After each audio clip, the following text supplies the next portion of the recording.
اعوذ باللہ من الشیطان الرجیم، بسم اللہ الرحمن الرحیم۔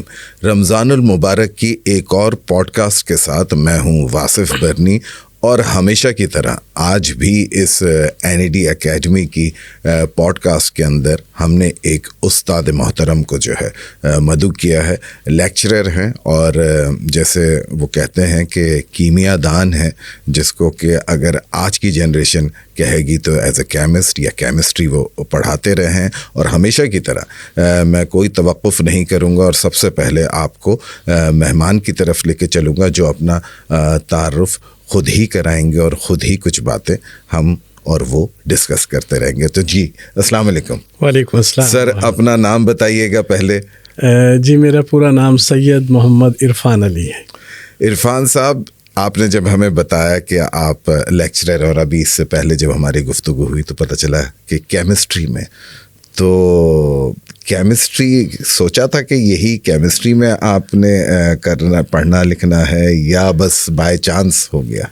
جی وہ ایسے ہوا کہ جب میں سیکنڈ ایئر میں تھا انٹر میں، جی، تو اتفاق ایسا ہوا کہ گورنمنٹ کالج میں تھا، تو اس میں ہمارے جو ٹیچر تھے آرگینک کیمسٹری کے وہ ٹرانسفر ہو گئے، جی، دوسرے کوئی آئے نہیں۔ جی جی، تو میں نے اپنے کلاس فیلو سے جو کہ کہیں ٹیوشن لیا کرتے تھے، جی، ان سے بیسک چیزیں سمجھی، اور پھر ساری آرگینک کیمسٹری خود ہی پڑھ لی۔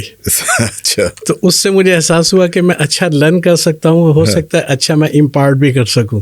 اچھا، تو یونیورسٹی میں بہت سے پیشن تھے لوگوں کے ایڈمیشن کے، لیکن میرا صرف کیمسٹری ہی تھا۔ اچھا، اب سر کیونکہ رمضان کا مہینہ گزر رہا ہے آہستہ آہستہ، اور ہم سب اس کی برکتیں اور رحمتیں سمیٹ رہے ہیں، تو سر پہلا روزہ کب آپ نے رکھا تھا؟ الحمدللہ ایسی 13 سال کی عمر میں۔ 13 سال کی عمر میں، اور رمضان اس وقت جو ہے گرمیوں میں پڑھتے تھے یا جی اگست کا مہینہ، مجھے اتنا یاد ہے، اگست کا مہینہ تھا جی۔ تو اور اس کے بعد سے پھر یہ تسلسل چلتا رہا؟ الحمدللہ چلتا رہا۔ تو سر یہ بتائیے گا کہ جب آپ نے پڑھ لکھ لیا، کیمسٹری پڑھ لی، پھر ایک دن آپ نے سوچا، یا یہ بھی ایک حادثاتی موقع آپ کو ملا کہ آپ نے کیمسٹری پڑھانا بھی شروع کر دی؟ جی اس میں پھر ایسا ہوا کہ میں جب یونیورسٹی میں پڑھ رہا تھا، جی، تو ایک صاحب تھے، وہ کہیں اپنا پڑھایا کرتے تھے، وہ کہنے لگے ہمارے لیکچر چلے گئے، اگر آپ پارٹ ٹائم پڑھا لیں۔ جی، تو میں نے کہا یار آئی ایم ٹو ینگ، میں اس وقت BSc آنرز میں تھا خود کراچی یونیورسٹی میں۔ اچھا، میں نے کہا میرا تو ابھی خود سیکنڈ سیمسٹر چل رہا ہے، تو مجھ سے 1 سال جونیئر میں کیسے پڑھا سکوں گا؟ کہہ لیں نہیں آپ پڑھا لیں، وہ پرائیویٹ کالج تھا، تو بس وہاں سے پھر اسٹارٹ لیا، تو بھی ماشاءاللہ چلتا ہی چلا گیا۔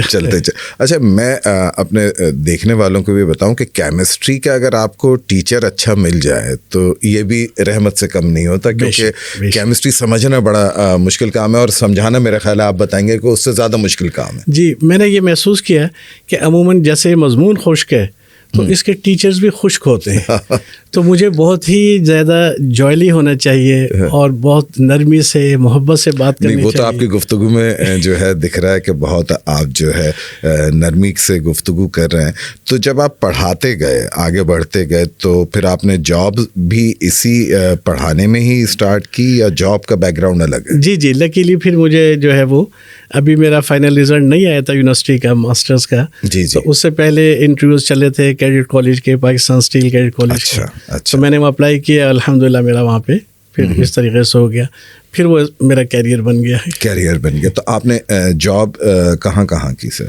جی میں نے کیڈٹ کالج میں 13 ایئر سرو کیا۔ اچھا، پھر اس کے بعد ذہن میں آیا کہ جی کیمبرج سسٹم جو ہے اس طرف جانا چاہیے، تو KN اکیڈمی سب جانتے ہیں، جی ہاں، جی، تو ریزیڈینشیل انسٹیٹیوٹ ہے میمن گورٹ میں کراچی میں، تو وہاں پھر میں as a O level coordinator اور انگلش ٹیچر کے طور پہ کیا۔ اچھا، پھر اس میں جو ایز اے ایکٹنگ پرنسپل بھی میں نے وہاں پہ کام کیا۔ اچھا، تو سر یہ پروفیشنل ایتھکس کا بھی میں نے سنا ہے کہ آپ اس کی بھی کورسز کراتے ہیں یا پڑھاتے ہیں، اس کے بارے میں کچھ بتائیں گے؟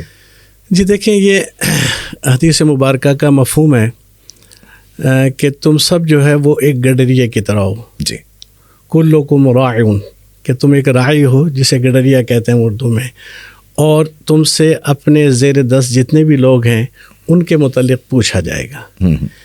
تو اس چیز کو لیتے ہوئے اگر ہم اپنے ہر پروفیشن میں یہ چیز غور کریں کہ حضور کا ارشاد مبارک ہے، اگر وہ گھر میں ہے جی. تو گھر کا بڑا ہونے کی حیثیت سے باپ ہے, بھائی ہے, بیٹی ہے, ماں ہے, جو بھی ہے, اس کے انڈر جتنے بھی لوگ آتے ہیں وہ ان کا لیڈر ہے.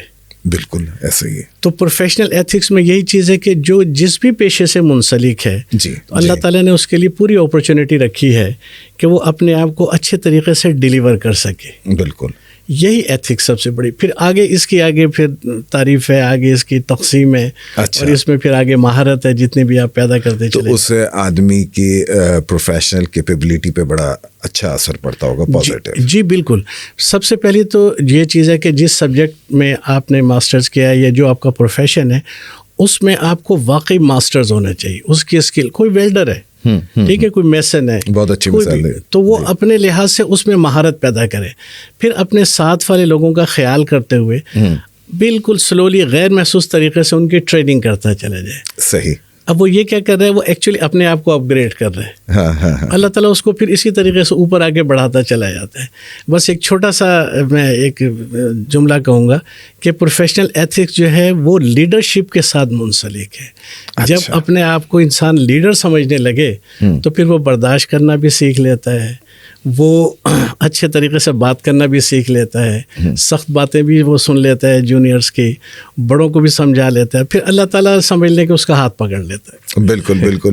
بہت مزہ آ رہا ہے مجھے آپ کے ساتھ بات کرتے ہیں. بہت ہی شفقت کے ساتھ آپ گفتگو کر رہے ہیں, لطافت ہے آپ کی لہجے میں, اور یقیناً جب آپ پڑھاتے ہوں گے تب بھی جو سننے والے ہیں ان کو ایسا ہی محسوس ہوتا ہوگا یقیناً.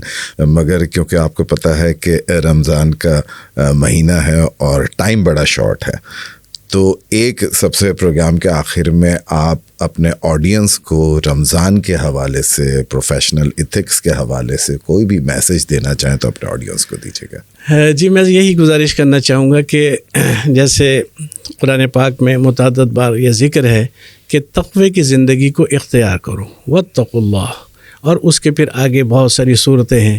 اس میں رمضان کے مہینے کا بھی ذکر ہے تاکہ تم متقی ہو جاؤ. یہ بھی ذکر ہے کہ نیک لوگوں کو اختیار کرو اگر تم تقوی کی معیار کو حاصل کرنا چاہتے ہو. تو رمضان المبارک اللہ تعالیٰ نے ہمارے لیے ایک بہت بڑا روحانی طور پہ ریفریشر مہینہ رکھا ہے تاکہ ہم اپنے ایمان کو تازہ کر لیں. اس میں بھوکے رہنے کی ایک مشق نہیں ہے صرف, یہ ایکچولی جسم کو دبا کے روح کو بیدار کرنا ہے. جسم کی خواہشات ہوتی کھانا, اچھا کھانا, مختلف اقسام کا کھانا, اس خواہش کو اگر دبا لیا جائے تو اس کے صحیح روحانی فوائد حاصل ہوتے ہیں جو اللہ رب العزت چاہتا ہے. یعنی سحری کے وقت میں جب ہم اٹھتے ہیں تو اللہ تعالیٰ ہمیں ایک بہت بڑی نعمت دیتا ہے جو عام حالات میں بڑی مشکل ہوتی ہے, اور وہ ہے تہجد کا پڑھنا. وہ خود بخود تہجد کا ہی وقت ہوتا ہے. اگر 5 منٹ 10 منٹ ہم پہلے اٹھ جائیں تو تہجد خود بخود مل جائے گی. ایک تو پہلی اللہ تعالیٰ کا انعام یہ ملے گا. سحری میں بھی کوئی بہت زیادہ نہ کھایا جائے کیونکہ یہ روحانی کام ہے, یہ جسمانی سے روزے کا کوئی تعلق نہیں ہے. تو اتنا نہ کھایا جائے جس کو کہتے ہیں کہ جی پیٹ بھر کے یا حلق تک بھر کے, اور دن بھر جو ہے وہ نگاہ کی بھی اور زبان کی حفاظت کی جائے, کیونکہ کھانے پینے کا معاملہ تو بند کر دیا لیکن یہ 2 ذرائع ایسے ہیں جن سے گناہ کسی بھی وقت ہو سکتا ہے. تو زبان کی بھی بندش کی جائے, نگاہ کی بھی حفاظت کی جائے, اور اسی طریقے سے افطار میں بھی بہت زیادہ لوازمات نہ ہوں, سادہ چیزیں ہوں, سادہ کھانا ہو, تاکہ وہ روحانیت جو ہے وہ صحیح طریقے سے بیدار ہو. اور دن بھر ایک چھوٹا سا وظیفہ جو ہے, چھوٹا سا جملہ ذہن میں رکھا جائے. جب کوئی اونچ نیچ ہو معاملات کے حوالے سے تو جیسے حدیث شریف کا بھی مفہوم ہے کہ کہیں کہ میں روزے سے ہوں, تو اپنے آپ کو بھی یاد دلاتے رہیں کہ میں روزے سے ہوں, یہ تقوی کا عالم ہے, میں روزے سے ہوں. اور جو قیام اللیل ہے اس کی بھی پابندی کی جائے. تو اس میں بہت ساری چیزیں نکل آتی ہیں کہ یہ تراویح واجب ہے, سنت ہے, کچھ بھی ہے, اس کو پڑھنا چاہیے. یہ ہم سب کے لیے لازم ہے اگر ہم وہ تقوی کا مقام حاصل کرنا چاہتے ہیں جو اللہ رب العزت ہمیں دینا چاہتا ہے, تو اس میں ہم اس چیز کو رکھیں. پھر یہ ہم اپنے پروفیشن کے لحاظ سے پروفیشنل ایتھکس کے لحاظ سے یاد رکھیں کہ ہمارے نبی نے حکم دیا ہے کہ اپنے زیر دست لوگوں کو اس مہینے میں سہولت کے ساتھ رکھو, یعنی ان پہ آسانی کرو, کام زیادہ نہ لو, انہیں آرام دو, اور اگر کشادگی ہو سکے تو ان کی مالی مدد بھی کی جائے، اور ان کے آگے جس طریقے سے ہم عید منائیں تو وہ بھی ہمارے ساتھ جو ہے وہ اپنی خوشیاں جو ہے وہ حاصل کر سکیں۔ تو پروفیشنل جو ہے وہ پروفیشنلزم یہی ہے کہ آدمی بحیثیت لیڈر جو ہے وہ بیہیو کرے، اور لیڈر جو ہے جیسے یہ عاجز عموماً عرض کرتا ہے کہ لیڈر جو ہے ہمیشہ وہ سفر کرتا ہے، لوگوں کو مبتلا نہیں کرتا، مشکلات خود لیتا ہے، پھر لوگ اس سے یہ لیڈرشپ سیکھتے ہیں۔ تو اپنے اپنے پروفیشن میں جس ہم پروفیشن میں ہیں، ہم اپنے طور پہ کام کوشش کریں کہ ہم زیادہ سے زیادہ کریں، لیکن زیر 10 لوگوں سے کام کم لیں، یہ بھی نیکی ہے۔ دیکھیں، نیکی رزق حلال کمانا اور لوگوں کو تعلیم دینا یہ بھی دین کا حصہ ہے۔ ہم نے دین کو نہ جانے کیوں صرف عبادات تک محدود کر لیا ہے، ایسا نہیں ہے۔ یہ تو بڑی وسعت کے ساتھ ہے، پوری زندگی آپ صلی اللہ علیہ وسلم نے پیش کی ہے، ہر پہلو کے لحاظ سے۔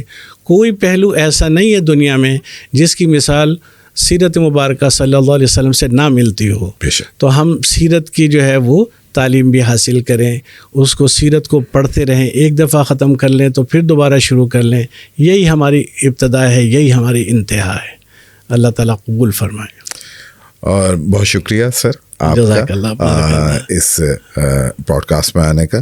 تھوڑی سی ہمارے پاس ٹائم کی کمی تھی، ورنہ ہم آپ سے اور حاصل سحر گفتگو کرتے۔ تو انشاءاللہ ناظرین، پھر اگلی پوڈ کاسٹ میں ہم دوبارہ حاضر ہوں گے کسی نئے گیسٹ کے ساتھ۔ تب تک کے لیے اجازت دیجیے، اللہ حافظ۔